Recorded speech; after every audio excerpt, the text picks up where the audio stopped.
Bonjour, Jérôme Lecault pour Connexion Emploi. Nous avons eu lors du chat emploi franco-allemand une question un petit peu incongrue que nous a posée Marc de Francfort.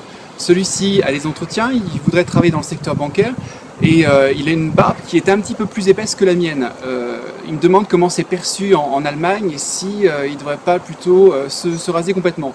Alors, je dirais que c'est une mode en France comme en Allemagne depuis quelques années. Le Parisien a d'ailleurs réalisé au mois de septembre un sondage qui met en avant justement le fait que c'est très à la mode en région parisienne et en France. Comment c'est perçu du côté allemand? Alors, les modes sont maintenant passent d'un continent à un autre. Je dirais que tout dépend de l'environnement, peut-être de votre supérieur hiérarchique. Je pourrais vous donner quelques exemples, comme par exemple un ami qui travaille dans le secteur bancaire. En Allemagne, il était pas rasé et son chef lui a montré le rasoir. Et il lui a dit « Wir verstehen uns », on se comprend.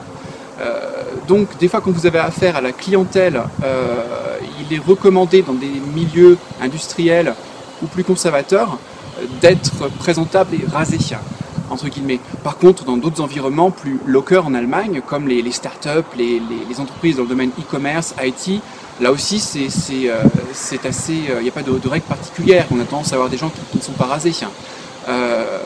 Ensuite, la question à se poser, c'est comment vous allez être perçu par votre clientèle et par rapport à votre collègue. Vous mettez plus en avant une qualité extérieure que votre compétence professionnelle. Donc il faut faire attention. Donc il n'y a pas de recette miracle. Observez un peu l'environnement d'entreprise dans lequel vous postulez, dans lequel vous travaillez, et c'est là où vous obtiendrez les meilleures réponses. Voilà. Vous voyez, par exemple, cette feuille, il va falloir que je la d'épaississe parce que le Ordnungsamt risque de me poser problème. Là aussi, il faut que je m'adapte.